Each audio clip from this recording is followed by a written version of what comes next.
అందరికి వందనాలు. సమయంలో దేవుని యొక్క సేవకులముగా, దేవుని పరిచయం చేసేటువంటి వారముగా మనం ఎంతో బాధ్యత అనేది మనకి కలిగిందిగా కనిపిస్తుంది. కనుక మనం ఎంతవరకు దేవుని యొక్క పని యథార్థముగా నమ్మకముగా చేస్తున్న విషయాన్ని, ఎందుకంటే నాకు సాక్షి అయిన వాడు పరలోకంలో ఉన్నాడని యోబు చెప్తూ వస్తున్నాడు. నాకు సాక్షి అయిన వాడు పరలోకంలో ఉన్నాడు. ఎక్కడున్నాడంట? పరలోకంలో ఉన్నాడు. చాలా ప్రాముఖ్యమైన విషయం. ప్రియ సహోదరులారా, ఎందుకని చెప్తూ వస్తున్నామంటే, ఒకరోజు నిన్ను గురించి, నన్ను గురించి, మనల్ని గురించి ప్రభు సాక్షి మీద ఉన్నాడు. అక్కడ స్పష్టంగా యోబు ఆ విషయాన్ని జ్ఞాపకం చేస్తున్నాడు. నాకు అంటూ వస్తున్నాడు, నాకు సాక్షి అయిన వాడు పరలోకంలో ఉన్నాడు. ప్రిమిట్ వాళ్ళారా, పరలోకంలో ఉన్నటువంటి ప్రభు మనల గురించి ఒకరోజు సాక్ష్యం ఇస్తాడు. మనం నిజంగా యథార్థముగా దేవుని యొక్క పని చేస్తుంటే, బడా నమ్మకమైన నువ్వు యథార్థముగా పనిచేసావు కనుక నిన్ను అనేకమైన వాటి మీద నేను అధికారిగా నియమిస్తాను. రెండోదిగా, నా మందిరంలో నిన్ను కాపాడుబడివాడుగా ఉంటానని జకర్యా గ్రంథంలో జ్ఞాపకం చేస్తూ వస్తున్నాడు. అలాగే ఇక్కడ రెండు భాగాలు మనం జ్ఞాపకం చేసుకుంటే, దేవుని యొక్క అధికారాన్ని ప్రభు మనకి ఇచ్చాడు. దేవుని యొక్క అధికారాన్ని మరి ఆయన సాక్షులముగా, ఆయన బిడలముగా, ఆయన సేవకులముగా ఆ పని చేస్తుంటే నిజంగా నీకు అధికారం ఇవ్వడమే కాదు, కానీ దేవుని మందిరంలో అధికారం ఇస్తూ ప్రభు నిన్ను కాపాడుతాడు. చూడండి, ఆ మాట చదువుదాం. జకర్యా గ్రంథము 3వ అధ్యాయం. తీసిన వారు దయచేసి చదవండి. జకర్యా గ్రంథము 3వ అధ్యాయం.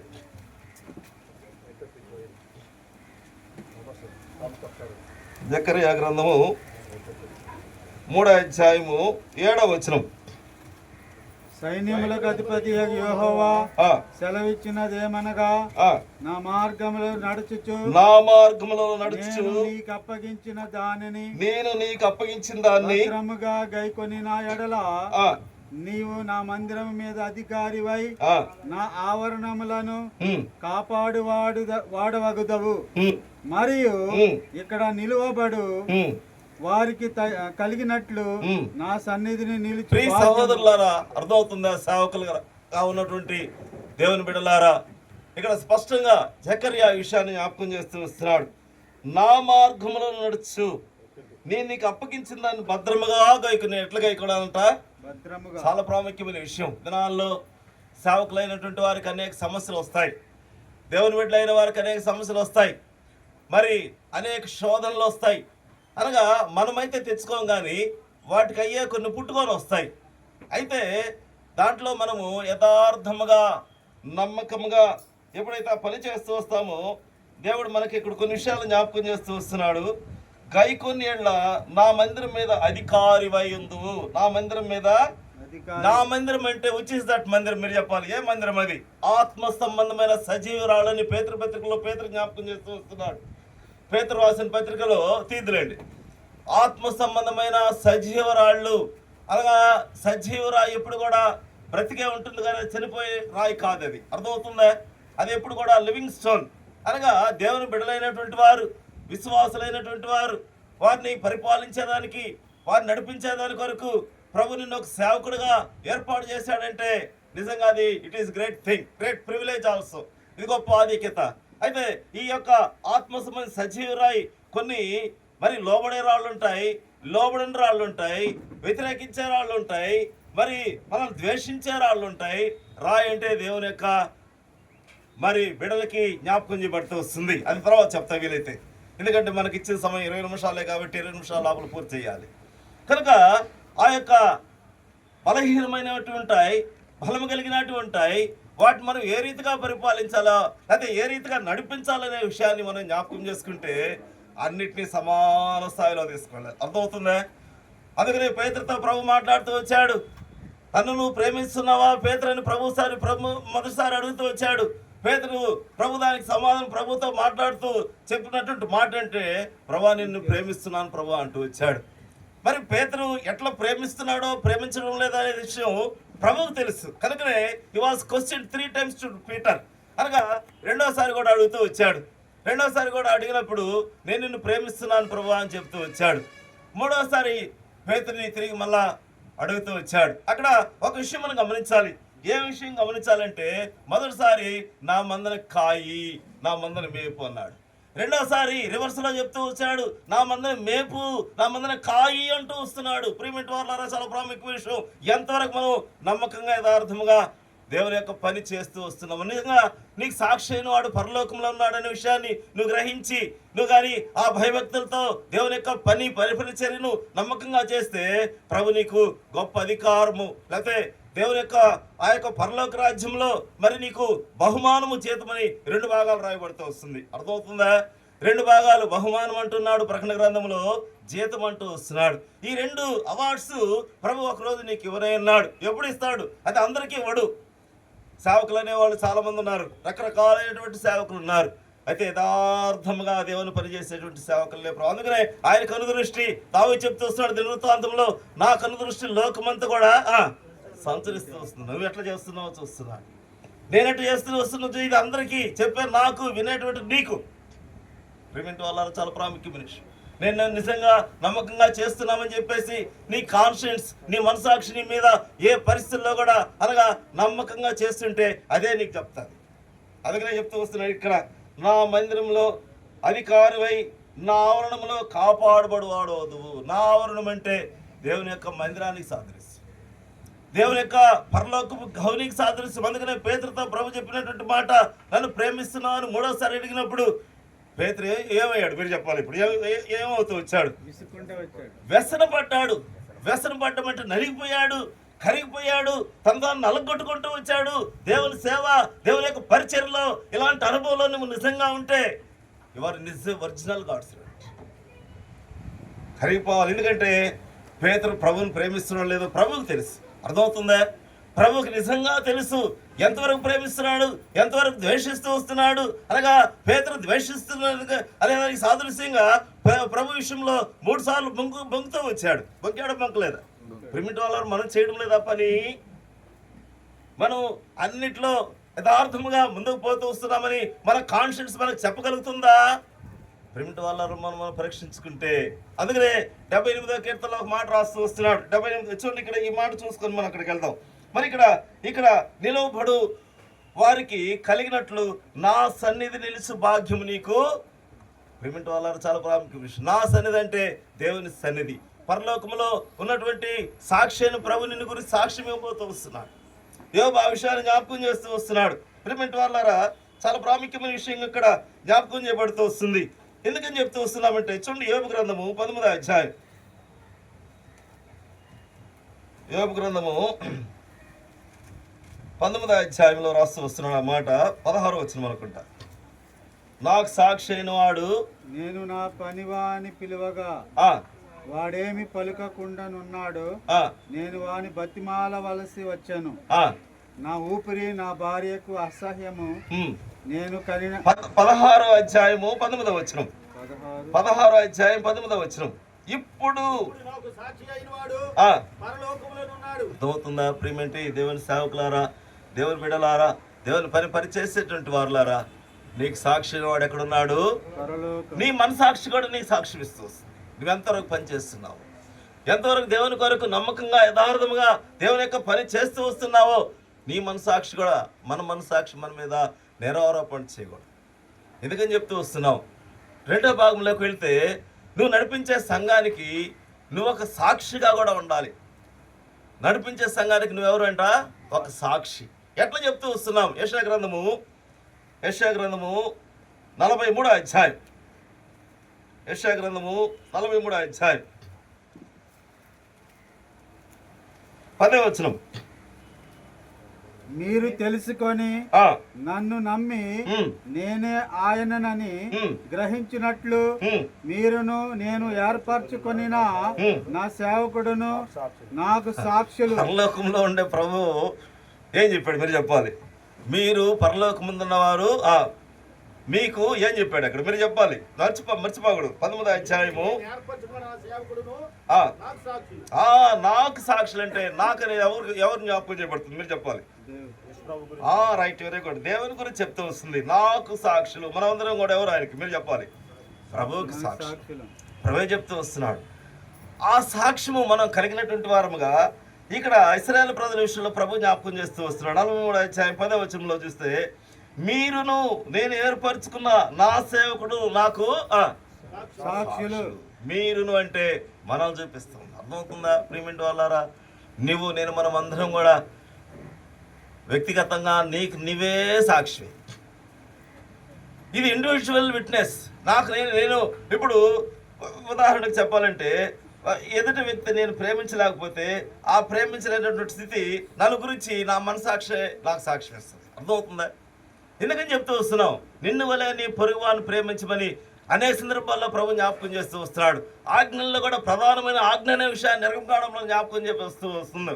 ఎందుకంటే మొదటగా నీ యొక్క మనసాక్షిని మీద దోషారోపణ చేయకూడదు. నేను నిజంగా ప్రభువుని ప్రేమిస్తున్నాను, నా సంఘాన్ని నేను ప్రేమిస్తున్నాను. మరి నన్ను ద్వేషించేవారిని కూడా ప్రేమించాలా? ప్రేమించకూడదు? మీరు చెప్పాలి. ఖచ్చితంగా ప్రేమించాలి. అందుకనే లోకాసు సువార్తలు చెప్తూ వస్తున్నాడు, మీ శత్రువులను ప్రేమించుడి, వారి కొరకు ప్రార్థన చేయుడి, వారికి భోజనం పెట్టడి. భోజనం పెట్టడం కష్టమే కదా, ఏమన్నా నిజమే కదా? భోజనం పెట్టడం పెట్టాలా? ప్రేమింటి వాళ్ళు ఎందుకు చెప్తూ వస్తున్నామంటే, నీకు సాక్షి అయిన వాడు ఎక్కడున్నాడంట? పరలోకంలో. రేపు అదే నేను తీసుకొచ్చి నీ పేరు పెట్టుకోండి అక్కడ. ప్రభు నిన్ను తీసుకొచ్చి ఆ సింహాసనం ముందు, ఆయన సింహాసనం మీద కూర్చుంటాడు, ధవళ సింహాసనం మీద కూర్చుంటాడు, నిన్ను పిలుస్తాడు, నీ పేరు పెట్టి, బడా నమ్మకమైన మంచిది అవసరా రా, నీకు ఏర్పరచబడినటువంటి జీతాన్ని తీసుకో, బహుమానాన్ని తీసుకో. ప్రియమైన వాళ్ళ ఎవరికి ఇది ఉపయోగపడుతుందంటే, దోస్ ఆర్ గాడ్స్ సర్వెంట్, ఎవరైతే దేవుని సేవకులుగా పనిచేస్తున్నారు. కాబట్టి ఇప్పుడు వ్యక్తిగతంగా నాకు నేనే నా మనసాక్షి నా మీద దోషారోపణ చేయ. రెండో భాగంలోకి వెళ్తే, నువ్వు పనిచేసేటువంటి సంఘంలో కూడా నీ యొక్క సాక్ష్యము చాలా చక్కగా ఉండాలి. ఎందుకని? నా సేవకుడు, కాంగ్రిగేషన్ చెప్పేటువంటి మాట, యథార్థవంతుడు, నమ్మకమైన వాడు, దేవుని పని పరిచర్య చక్కగా చేసేటువంటి వాడు, అందరినీ సమాన స్థాయిలో ప్రేమించేటువంటి వాడని ఆ యొక్క సంఘం నేను గురించి సాక్ష్యం ఇవ్వాలి. మూడవ సాక్ష్యం దేనికి సాదృశ్యం తెలుసా? నువ్వు చుట్టుపక్కల ఉన్నటువంటి సమాజానికి సాదృశ్యం. చుట్టుపక్కల ఉన్నటువంటి సమాజం కూడా మనల గురించి మంచి సాక్షి ఎందుకు చెప్తూ వస్తున్నామంటే, ఇక్కడ ఇశ్రాయేలు ప్రజల విషయంలో ప్రభు చెప్తూ వస్తున్నాడు. ఇక్కడ మీరును నేను ఏర్పరచుకున్న నా సేవకుడును నాకు సాక్షులు. వాళ్ళారా, ఈ మాట 44:8 రాస్తున్నాడు. ఇదే మాట 13వ అధ్యాయంలో కూడా రాస్తూ వస్తున్నాడు. 13వ వచనంలో కూడా రాస్తూ వస్తున్నాడు. 12వ వచనం, ప్రకటించిన వాడు నేనే, రక్షించేవాడు నేనే, దాన్ని గ్రహింపు చేసిన వాడు నేనే, ఏ అన్య దేవతయు మీలో ఉండలేదు, మీరే నాకు ప్రేమిటి వాళ్ళారా. ఎందుకని చెప్తూ వస్తున్నామంటే, ఒకరోజు ప్రభు మందు మనం నిలబడినాయి. నువ్వు నిజంగా మంచి పరిచయం చేస్తుంటే, దేవుని కొరకు వాడబడేటువంటి అర్హమైన పాత్రగాను ఉంటే, ప్రభు నిన్ను గురించి ఆ యొక్క జకర్యాలో చెప్పిన రీతిగా ఆయన ఆవరణంలో కాపాడబడతావు, ఆయన మందిరంలో నిలిచేటువంటి ధన్యత నీకు ఇస్తాడు. ప్రియమైన వాళ్ళారా, ఆ రీతిగా ఒకరిని జ్ఞాపకం చేసుకుని మనం ముగించుకుందాం. ఆ రీతిగా చేస్తూ వచ్చాడు. చూడండి 78వ కీర్తన గ్రంథము 78వ అధ్యాయం 71-72 వచనాలు. తన దాసుడైన దావీదుని కోరుకుని గొర్రెల దొడ్లో నుండి అతను పిలిపించెను. అతడు పాడి గొర్రెలను వెంబడించుటకు మాన్పివేసి తన ప్రజలైన యాకోబును తన స్వాస్థ్యమైన ఇశ్రాయేలును మేపుటకై ఆయన అతను రప్పించెను. అతడు యథార్థ హృదయుడై వారిని పరిపాలించెను. కార్యములందు నేర్పరి అతడు వారిని నడిపించెను. ఎవరి గురించి చెప్తూ వస్తున్నాడు ఈ మాట? ఎవరి గురించి చెప్తూ వస్తుంది? దావీదుని గురించి చెప్తూ వస్తున్నాడు. దావీదు యెహోవాకు ప్రియుడు. దావీదు అంటే అర్థం ఏంటంటే యెహోవాకు ప్రియుడు. ప్రభువు యేసు క్రీస్తు వారి గురించి తండ్రి దేవుడు సాక్ష్యం ఇస్తూ వచ్చాడు. ఏ సాక్ష్యం ఇచ్చాడు మీరు చెప్పాలి? Which is the witness from the father of the Jesus. ఈయన నా ప్రియ కుమారుడు, I will be joy through the my beloved son. ప్రియమైన వాళ్ళరా, నిన్ను కూడా దానియేలు గురించి కూడా ఒక సాక్ష్యం ఇచ్చినటువంటి వాడు కొన్నాడు. మరి ప్రభు తండ్రి అయిన దేవుడు ఏం సాక్ష్యం ఇచ్చాడు? బహుప్రియుడు. దానియేలు నువ్వు బహుప్రియుడు అని చెప్తూ వస్తున్నాడు. 2-3 దగ్గరలో ఆ విషయాన్ని జ్ఞాపకం చేస్తూ వస్తున్నాడు. దానియేలు ప్రార్థన చేస్తూ వస్తుంటే ఆ ప్రార్థన ప్రభు విని దానియేలు దగ్గరికే దిగొచ్చినటువంటి వాడుగా ఎంత నమ్మకస్తుడో ఒకసారి ఆలోచన చేసుకోండి. నువ్వు చేసేటువంటి ప్రార్థన, నువ్వు చేసేటువంటి పరిచర్య, ప్రభు కొరకు వాడబడేటువంటి ఆ యొక్క అర్హత ఎప్పుడైతే ఆ రీతిగా యథార్థంగా చేస్తూ వస్తామో దేవుడు దానియేలు దగ్గర దిగిచ్చినట్లుగా 9వ అధ్యాయం, నేను నీకు కూడా చెప్పను ఇప్పుడు, 9వ అధ్యాయం రాస్తూ వస్తున్నాడు. ఆయన దిగుచ్చినాడు అక్కడికి. మన ప్రార్థన అంత బలం కలిగిందిగా ఉండాలి. దేవుని సేవా పరిచయం అంత బలముగా చేసేటువంటి వారముగా ఉండాలి. దేవుని కొరకు వాడబడేటువంటి అర్హమైన పాత్రలుగా మనం ఉండాలి. మరి రాబోయేటువంటి ఆయన ఇచ్చే బహుమానము జీతం తీసుకునేటువంటి వారముగా ఉండాలంటే దేవుని కొరకు నిజమైనటువంటి అర్హమైన పాత్రలు కొన్ని రకాలు ఉన్నాయి. ఇప్పుడు అన్ని రకాలు చెప్పాలంటే వద్దు. ప్రభు కొరకు అర్హమైనటువంటి ప్రార్థన, యజమానుడు వాడుకునే అర్హమైన పాత్ర, ఇట్ ఈస్ క్వాలిఫైడ్ వెజల్. క్రిమిట్ వాళ్ళు ఇది చెప్తూ వస్తున్నామంటే ఆ రీతిగా దావీదు ఉంటూ వచ్చాడు. అందుకని ఇక్కడ దావీదు ఎక్కడున్నాడు ఈ భాగంలో చూస్తే మీరు చెప్పాలి. ఈ భాగంలో చూస్తే దావీదు ఎక్కడున్నాడు? గొర్రెల దొడ్లో చో అనుకుంటున్నాడు, షోనొచ్చు ఒకవేళ. కానీ ఎవరిని పంపాడు? దావీదు గృహానికి ఎవరిని పంపిస్తూ వచ్చాడు? సమూయేలు పంపించాడు. పలాని వాడు ఉన్నాడు, పోయి పిలుచురా అంటే పేరు చెప్పలా. ప్రభు ఆ యొక్క సమూయేలు వెళ్తూ వచ్చాడు. యెషయా వచ్చాడు. మరి మీలో ఒకరిని ప్రవక్తగా ఎంచాలంటే 8 మందిని తీసుకొచ్చి మధ్య 7 మందిని తీసుకొచ్చి పెట్టాడు. No, not this people. ప్రిమిట్ వాళ్ళారా, మరి ఇంకెవరైనా ఉన్నారా అని అడుగుతూ వస్తున్నాడు. ఇంకెవరైనా ఉన్నప్పుడు ఈ తండ్రి కూడా మర్చిపోయాడు. అందుకని ఆయన తండ్రి మరుస్తాడు, తల్లి మరుస్తాడు. ఆయన మనల్ని ఏం చేయడు? యెషయా రాస్తున్నాడు ఆ మాట. ఆయన మనల్ని ఏం చేయడు? ఆయన సంకరించుకునేటువంటి వాడు, మనల్ని మోసేటువంటి వాడు. మరి యెషయాలో ఇంకో వాడు ఆయన ప్రేమ ద్వారా, ఆయన తాలిము ద్వారా, ఆయన ఓర్పు ద్వారా మనల్ని ఆయన భరించి మోసుకునేటువంటి వాడుగా ఉంటూ వస్తున్నాడు. యెషయా గ్రంథంలో రాస్తూ వస్తున్నాడు. ప్రేమ అంటే మనందరికీ తెలుసు. తాలిం అంటే ఏంటి అర్థమని చెప్పాలి. తాలిం అంటే ఏంటి? ఆయన ఓర్పు ద్వారా, ఆయనకి ఏముంది అక్కడ? ఓర్పు ఉంది, ప్రేమ ఉంది, తాలిం ఉంది. ఆయన మనల్ని ఎత్తుకునుచు మోసుకునుచునని ఇప్పుడు గద్దెనాలన్నింటిలో కూడా ఇప్పుడు దావీదు విషయంలో కూడా అదే జ్ఞాపకం చేయబడుతుంది. ఇంకెవరైనా ఉన్నారా అని అడిగాడు అక్కడ. ఇంకెవరైనా ఉన్నారా అని అడిగినప్పుడు తండ్రి కూడా మర్చిపోయాడు. అప్పుడు ఎప్పుడో గుర్తొచ్చింది. ఉన్నాడు. ఎక్కడున్నాడు? గొర్రెలు కాడ గొర్రెలు కోరుతున్నాడు. ప్రిమిట్ వాళ్ళారో ఎంత ప్రభు దృష్టిలో దావీదు ఉన్నాడు ఒకసారి ఆలోచన చేసుకో. పిలుచురా పిలుచుకొచ్చారు. అప్పుడు అన్నాడు ఒక మాట. ఏమన్నాడు మీరు చెప్పాలి? ఏమన్నాడు? ఇంకా నేను కోరుకున్నవాడు ఇతడే, సేవ చేసేదని కోరుకున్నవాడు, నేను కోరుకున్నవాడు ఇతడే. ప్రియ సహోదరుడా, ఒక సేవకులుగా మీరు ప్రభు నిన్ను కోరుకుంటూ వచ్చాడు. ఆయన పరిచర్య యథార్థంగా చేసేదని కోరుకుంటూ వచ్చాడు. ఆయన నిన్ను ఎన్నుకున్నటువంటి వాడుగా ఉంటూ వచ్చాడు. ఆయనకు సాక్షిగా ఉండాలని ప్రభు నిన్ను గురించి ఆయన సాక్ష్యమైన ఉన్నాడు. అర్థమవుతుందా? సాక్ష్యాన్ని కాపాడుకోవాలా, సాక్ష్యాన్ని త్రోసిపుచ్చుకోవాలి? మీరు చెప్పాలి ఇప్పుడు. సాక్ష్యం ఎందుకని చెప్తూ వస్తున్నామంటే ఇక్కడ అతడు యథార్థ హృదయుడై వారిని పరిపాలించెను. ప్రిమిట్ వాళ్ళారా, హెబ్రోనులో ఎన్ని సంవత్సరాలు వెళ్ళాడు? ఇశ్రాయేలు ప్రజలు ఎన్ని సంవత్సరాలు ఏలుతూ వచ్చాడు? మొత్తం 40 సంవత్సరాలు. దినవృత్తాంతంలో పోతే కనిపిస్తుంది. నేను ఇప్పుడు అక్కడికి వెళ్ళను. ఎందుకని చెప్తూ వస్తున్నామంటే అన్ని 40 సంవత్సరాలు దావీదు పరిపాలిస్తూ వస్తున్నాడు. ఎందుకని? ఆయన యొక్క యథార్థతను బట్టి. అందుకనే ఇక్కడ దావీదుని పిలిచి ఏం చెప్తూ వస్తున్నాడు చూడండి. ఆ మాట చదువుదాం. సమూయేలు గ్రంథము, మొదటి సమూయేలు గ్రంథము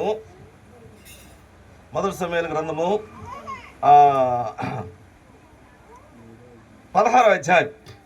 మొదటి సమూయేలు గ్రంథము 16వ అధ్యాయము 12వ వచనం. అతడు వాని పిలువనంపించి లోపలికి తోడుకొని వచ్చాను. అతడు ఎర్రని వాడును చక్కని నేత్రములు గలవాడును, చూచుటకు సుందరమైన వాడునై ఉండెను.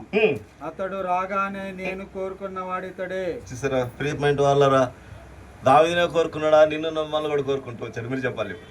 కోరుకోకపోతే ఈ పరిశుద్ధ గ్రంథమైన బైబిల్ మన చేతిలో ఉండదు. రెండోది, ఒక సేవ పరిచర్య ప్రభు మనకి ఇచ్చాడంటే దావీదుని అట్లా కోరుకుంటూ వచ్చాడు. ప్రభు నిన్ను కూడా కోరుకుంటూ వచ్చాడు. ఆ కోరుకున్నటువంటి దావీదు ఎటువంటి వాడుగా ఉన్నాడంట? యథార్థ హృదయుడై వారిని పరిపాలించని చెప్తూ వస్తున్నాడు. వారిని అనగా నీకు ఇచ్చిన సంఘాన్ని పరిపాలించేదానికి జ్ఞాపకం చేయబడుతూ వస్తుంది. దావీదు అనగా ఇశ్రాయేలు ప్రజలు పరిపాలిస్తూ వచ్చాడు. వాళ్ళకి ఎక్కడ కూడా ఏ విధమైనటువంటి మరి ఇబ్బంది లేకుండా చేస్తూ వచ్చాడు. ఉదాహరణకి చెప్పాలంటే సౌలు దేవుని ద్వారా అభిషేకించబడ్డాడు. మరి అభిషేకించబడినటువంటి సౌలు మరి దావీదుని అనేక సందర్భాల్లో చంపాలని ప్రయత్నం చేస్తూ వచ్చాడు. చేసాడు, చేయలేదు? చేసిన పరిస్థితుల్లో మరి ఆ విషయము తన కుమారుని యోనాతాను ద్వారా దావీదుకి తెలిసినప్పటికి కూడా దావీదు సౌలు విషయంలో దేవుని ద్వారా ఏర్పరచబడినవాడు, ఇతను నేను ఏం చేయలేనటువంటి ఒక డెడికేటెడ్ మైండ్ ఎవరిలో కలిగిందంటే దావీదులో కలుగుతుంది. అనగా ఒకవేళ మనకు ఎవరైనా హాని చేశారనుకోండి, మనల్ని తిట్టారనుకోండి, మనల్ని ద్వేషించారనుకోండి, మనం దూషించారనుకోండి, మనల్ని కాని మాట మన మీద నిందలేస్తూ వచ్చారనుకోండి, మనం ఏం చేయాలి? వాళ్ళని ప్రేమించాలా, ద్వేషించాలా? ఖచ్చితంగా ప్రేమించాలి. నేను అదే చేస్తాను వాళ్ళ దగ్గర ప్రార్థన. ప్రభా, నన్ను దూషించే వాళ్ళని కాపాడు ప్రభా, నన్ను ద్వేషించే వాళ్ళని దీవించు ప్రభా, నన్ను తిట్టేవాళ్ళని వారిని దీవించి ఆశ్రయించు ప్రభా అని ఓపెన్గా అందరి మధ్యలో నేను చేస్తూ వస్తాను. ప్రేమిటి వాళ్ళు ఎందుకు చెప్తూ వస్తున్నావు? అదే నీకు ఒక రోజు కట్టి వస్తుంది అంటే నీకు బహుమానం ప్రభు దగ్గర. ఇప్పుడు దావీదు దగ్గరికి వెళ్తే ఏం చెప్తూ వస్తున్నాడు? యథార్థ హృదయుడే వారిని పరిపాలించాలంటే సౌలునే తీసుకోండి. సౌలు ఏం చేస్తూ వచ్చాడు? దావీదుని తిరస్కరిస్తూ వచ్చాడు. అనేక సందర్భాల్లో చంపాలని ప్రయత్నం చేస్తూ వచ్చాడు. ఒక సందర్భంలో అదుల్లాము గుహలో మరి దావీదు రెడ్ హ్యాండెడ్గా సౌలు దావీదు చేతులు దొరికినప్పటికి కూడా ఆ వస్త్రపు చెంగు మాత్రమే కట్ చేస్తూ వచ్చాడు. అక్కడ ఎందుకు చేస్తూ వచ్చాడు? గుర్తు కొరకు చేశాడు. అది కూడా బాధపడ్డాడు తర్వాత, అయ్యో నేనే పని చేశానే, ఎందుకని చేశాను? అభిషేకించబడిన వాడు నేను చేయకూడదు. ఆ విషయము మరి దావీదుకు కూడా చెప్తూ వచ్చాడు. దావీదు చెప్పినప్పుడు యోనాతాను గురించి ఏమంటాడు తెలుసా? ఏమంటాడు మీరు చెప్పాలి. నాయన, నీ యొక్క బుద్ధి ఎటువంటి బుద్ధి అంట? ఉపకార బుద్ధి. ఎటువంటి బుద్ధి అయింది? చూడండి, ఆ మాట చదువుతాం. 24వ అధ్యాయం, మొదటి సమూయేలు గ్రంథము 24వ అధ్యాయం 24:16 నుంచి. దావీదు ఈ మాటలు సౌలుతో మాట్లాడి చాలింపగా, సౌలు దావీదా నాయన, ఈ పలుకు నీదేనా అని బిగ్గరగా ఏడ్చి దావీదుతో ఇట్లనెను, యెహోవా నన్ను నీ చేతికి అప్పగింపక నన్ను చంపక విడిచినందున ఈ దినమున నీవు నా అపకారమునకు ఉపకారము చేసిన వాడవై నా ఎడల నీకున్న ఉపకార బుద్ధిని వెల్లడి చేసితివి గనుక నీవు నాకంటే డెడికేటెడ్ మైండా కాదా? మీరు చెప్పాలి. ఇప్పుడు ఇది డెడికేటెడ్ మైండా కాదు? ఇదా? అంత అపకారం చేసినటువంటి సౌలు చేతికి దొరికినప్పుడు ఏం చేయాలా? 3 ముక్కలు చేయాలా? చేయకూడదు. అది విశ్వాస లక్షణం కాదు, సేవకుల లక్షణం అసలు కాదు. ఇప్పుడు దావీదు ఏం చేస్తూ వస్తున్నాడు? ఆ మాట తెలిసినప్పుడు కూడా సౌలు దావీదుల గురించి ఒక సాక్ష్యం ఇచ్చి, అందుకు నేను చెప్పాను మనకు సాక్షి వాడు ఎక్కడున్నాడంట. ఇప్పుడు దావీదుల గురించి మన సాక్ష్యం రేపు కూడా ఎవరైనా అడిగేవాడు, ప్రేమిటి వాళ్ళ నిన్ను గురించి కొడేవారు. ఇప్పుడు ఏం చెప్తూ వస్తున్నాడు? ఈ పలుకు నీదేనా అని బిగ్గరగా ఏడ్చి, ఎవరు ఏడ్చారు ఇక్కడ? సౌలు ఏడుస్తూ వస్తున్నాడు. దావీదుతో, యెహోవా నన్ను నీ చేతికి అప్పగింపగా నీవు నన్ను చంపక విడిచినందున ఈ దినమున నీవు నా అపకారమునకు ఉపకారం. ఇప్పుడు అతనే ఒప్పుకుంటాడు, ఒప్పుకోవడం లేదు. అక్కడ ప్రేమిటి వాళ్ళారా, మనకు అపకారం చేసేవాళ్ళు చాలా ఉంటారు. మనకు వ్యతిరేకంగా పనిచేసేటోళ్ళు. ఈ దినాల్లో నిజంగా బ్రదర్స్ కంటే సిస్టర్స్ ఎక్కువ ఉంటారు సంఘాల్లో. బ్రదర్స్ కంటే కూడా బ్రదర్స్ ఏమో బాగానే పోతారు, మంచిగా పోతారు వాళ్ళు. ఒకవేళ ఏదైనా ఉన్నప్పటికి కూడా వాళ్ళల్లో బయట వాడరు, లోపల కొనుక్కుంటారు, లేకపోతే వెళ్ళిపోతారు. సిస్టర్స్ అట్ట కాదు, మనల్ని తిట్టేవాళ్ళు పక్కకు పోయి తిట్టేవాళ్ళు ఉంటారు. అయినప్పటికీ కూడా మనల్ని ప్రేమించాలి, వాళ్ళకు ఉపకార బుద్ధి చూపించాలి. వారికి మరి దావీదు ఎట్లా ఉపకార బుద్ధి కలిగినటువంటి వాడుగా ఎప్పుడైతే ఉంటూ వచ్చాడో, ఆయన నీతిపరుడిని మరి సౌలే సాక్ష్యం ఇచ్చేట్లుగా నా జీవితంలో కూడా ప్రభు సాక్ష్యం ఇవ్వాలి. ప్రేమింటి వాళ్ళారా, అందుకని సాక్షి అయిన వాడు ఎక్కడున్నాడంట? ప్రేమింటి వాళ్ళు నిన్ను గురించి సాక్ష్యం ఇస్తాడు, నన్ను గురించి సాక్ష్యం ఇస్తాడు. పేతురు యొక్క అనుభవంలోకి వెళ్తే ప్రభుని పొంకినప్పుడు కూడా పేతురు తిరిగి సమకూర్చుకుంటూ వచ్చాడు. సమకూర్చుకున్నాడు. ఎప్పుడైతే సిలువలో ప్రభునేశ్వరీస్తు వేలాడుతూ వస్తున్నాడో, ఎక్కడి నుంచో దూరం చూస్తూ వచ్చాడు. చూచి ఆ చూపు ఈ చూపు కలిసిపోయినప్పుడు తనలో కృంగుదల వచ్చింది, తనలో వ్యసనం వచ్చింది. అయ్యో, నా ప్రభువుని అప్పగించాను. అదే యోధాకు రాగల. యోధా ఏం చేస్తాడు? ప్రేమింటి వాళ్ళరా, ఎందుకని చెప్తూ వస్తున్నామంటే, ఒకవేళ పొరపాటు చేసినప్పుడు కూడా దాన్ని ఏం చేయాలి? మనం ఆ పొరపాట్లు ఏం చేయకూడదు, నిలిచి ఉండకూడదు, దాన్ని తిరిగి సమకూర్చుకోవాలి దావీదు వల్లే. ఇప్పుడు ఇక్కడ మనం జ్ఞాపకం చేసుకుంటే దావీదు ఉపకార బుద్ధి కలిగినటువంటి వాడుగా ఉన్నారు. అపకార బుద్ధి లేదు సుమా మీ జీవితంలో కూడా. ఒకవేళ మనం ఎందుకని చెప్తూ వస్తున్నామంటే, ద్వేషించే వాళ్ళే ఉంటారు.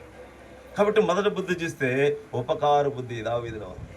దేవుని బిడ్డలైనటువంటి, దేవుని సేవకులైనటువంటి మనలో ఒకవేళ మనం తిట్టే వాళ్ళు ఉన్నప్పటికీ, ద్వేషించే వాళ్ళు ఉన్నప్పటికీ, మనల్ని ఎలాంటి పరిస్థితుల్లో ఉన్నప్పటికీ కూడా వాళ్ళ పట్ల మనం ప్రేమ, ఈ ప్రేమ ఎవరు ప్రేమ మీరు చెప్పాలి. తండ్రి ప్రేమ మారదు, మార్పు చెందని ప్రేమయే తండ్రి ప్రేమ అర్థమవుతుందా?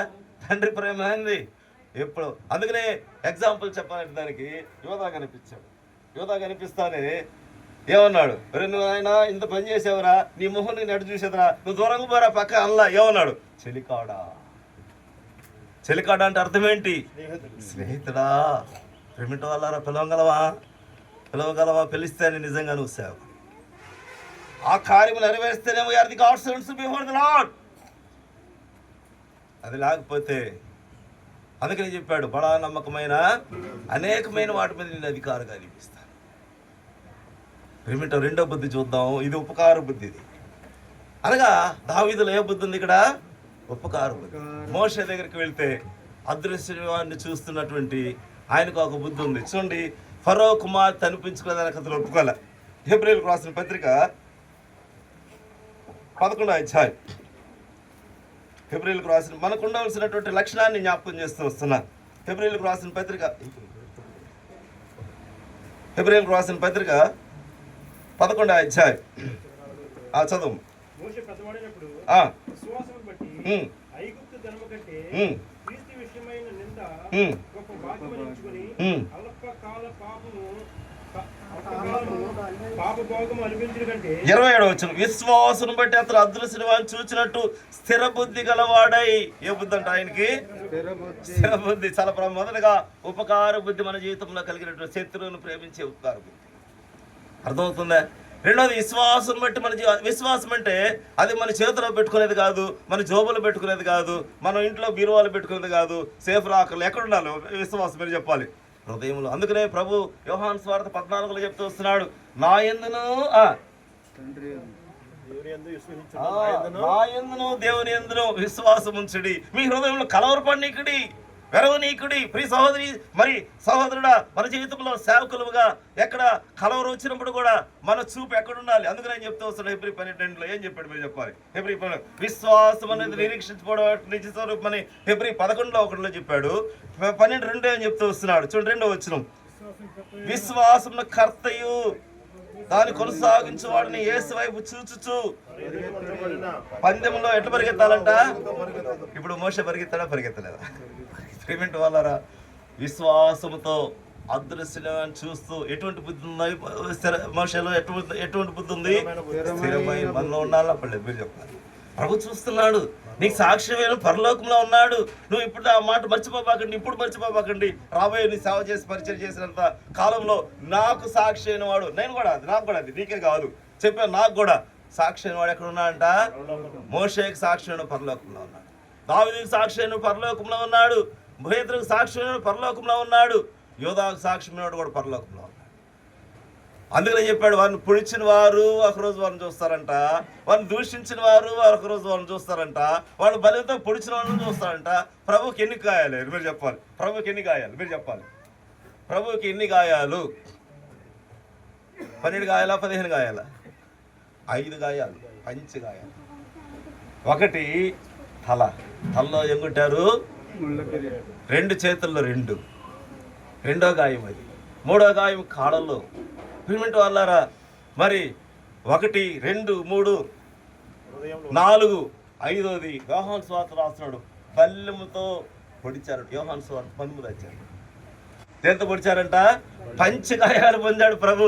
ఈ పంచగాయాలు ఎవరైతే చేస్తూ వచ్చారో వాళ్ళందరూ ప్రభు దగ్గర ఒకరోజు నిలబడి ఉన్నారు. నిలబడరా? ఒకవేళ మన సేవ పరిచయం కానీ సేవగా సరిగా లేకపోతే మనం కూడా ప్రభు ముందు నిలబడతాం. నీకు అప్పగించిన పని అందరూ చేశావు.